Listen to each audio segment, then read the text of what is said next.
د فراه د معیاري تمځای د جوړولو پیل د افغانستان د ترانسپورټ، سوداګرۍ او اقتصاد د پراختیا پر لور مهم ګام. نن یو ځل بیا په دې شننه کې د افغانستان د یو مهم بنسټیزې پروژې ارزونه کوو. هغه پروژه چې کولی شي د ترانسپورټ په ښه والي، د سوداګرۍ په پراختیا، د ښاري ګڼې ګوڼې په کمولو او د هیواد د اقتصاد په پیاوړتیا کې اغېزناک رول ولوبوي.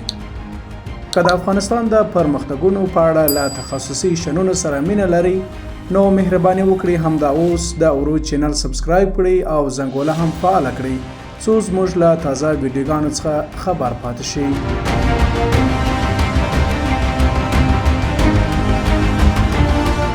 د فراه ولایت په کچه د مسافر وړونکو او بار وړونکو موټرو د یو معیاري تمځای د لومړۍ برخې د جوړولو چارې د 120 میلیونه افغانیو په لګښت پیل شوي دي.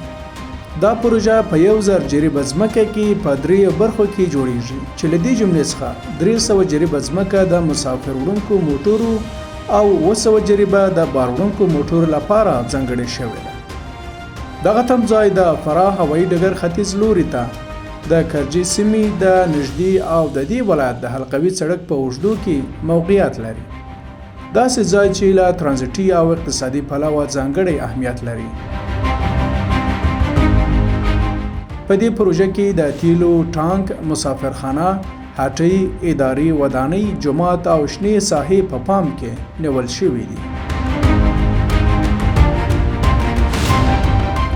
مسؤلین وایي د دې پروژې د پلي کېدو موخه د ترافیکي ګڼې ګوڼو کمول، د ترافیکي پیښو مخنیوی، د وسایطو د تګ راتګ تنظیم او موټر چلوونکو او مسافرینو ته د معیاري خدمتونو برابرول دي.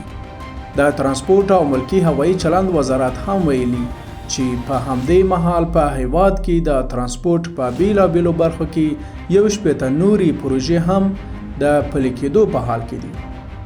د دې پروژې اهمیت یوازې د یو لوی تمځای تر جوړولو محدود نه دی. د عروج څېړنیزې او نشراتي ادارې له نظره دغه تمځای د افغانستان له مهمو ترانزیټي بنسټونو څخه ګڼل کېدای شي چې مثبتې اغېزې به یې په راتلونکو کلونو کې لا ډېرې څرګندې شي.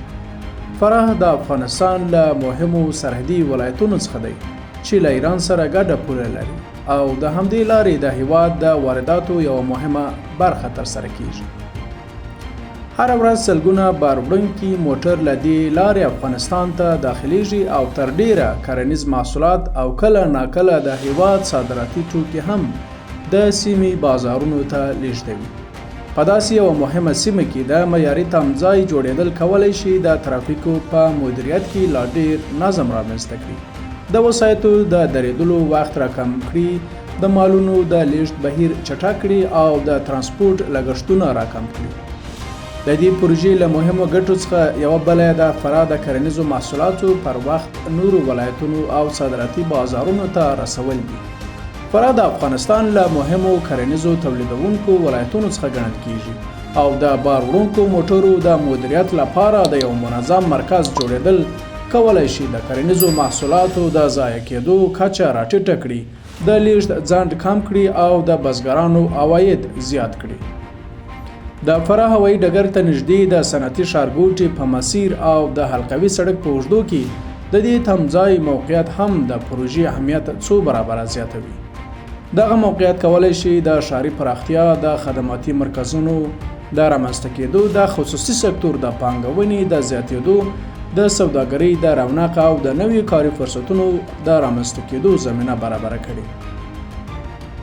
د ډیرو هیوادونو تجربې ښیي چې د ترانسپورټي بنسټونو پراختیا د اقتصادي ودې او صنعتي سوداګریزو فعالیتونو د پراخېدو لپاره زمینه برابروي. له بلې خوا د افغانستان د ترانسپورټي سیستم عصري کول د هیواد د اقتصادي سیالۍ د وړتیا د لوړولو لپاره یو اساسي اړتیا ده. د معیاري تمځایونو جوړول، په ترانسپورټ کې نظم رامنځته کول، موټر چلوونکو ته د غوره خدمتونو وړاندې کول، د سړکونو خوندیتوب زیاتول او د ښارونو د ترافیکي ګڼې ګوڼې کمول هغه اقدامات دي چې کولی شي افغانستان د یو منظم او اغېزمن ترانسپورټي شبکې پر لور بوځي.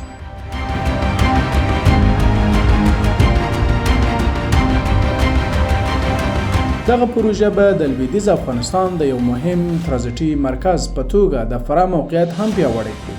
د دې ولایت د ستراتیژیک موقعیت له امله د داسې بنسټونو پراختیا کولی شي په سیمه کې د سوداګریزو مسیرونو د نښلولو په برخه کې د افغانستان رول پیاوړی کړي او له ګاونډیو هیوادونو سره د اقتصادي همکارۍ د پراختیا زمینه برابره کړي.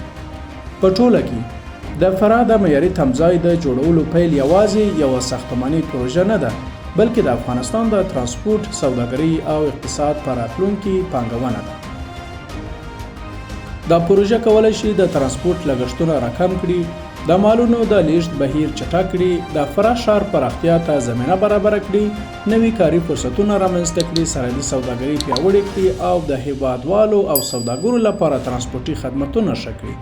په پای کې که تاسو دا ډول ژورې او تحلیلي خپرونې ګټورې بولئ نو مهرباني وکړئ د عروج چینل سبسکرایب کړئ، دا ویډیو لایک او له نورو سره یې هم شریکه کړئ څو په ګډه د افغانستان د پرمختګ، آبادۍ او هوساینې غږ لا پیاوړی کړو. له دې چې تر پایه مو زموږ ملتیا وکړه، مننه. د یو آباد، پرمختللي او سوکاله افغانستان په هیله.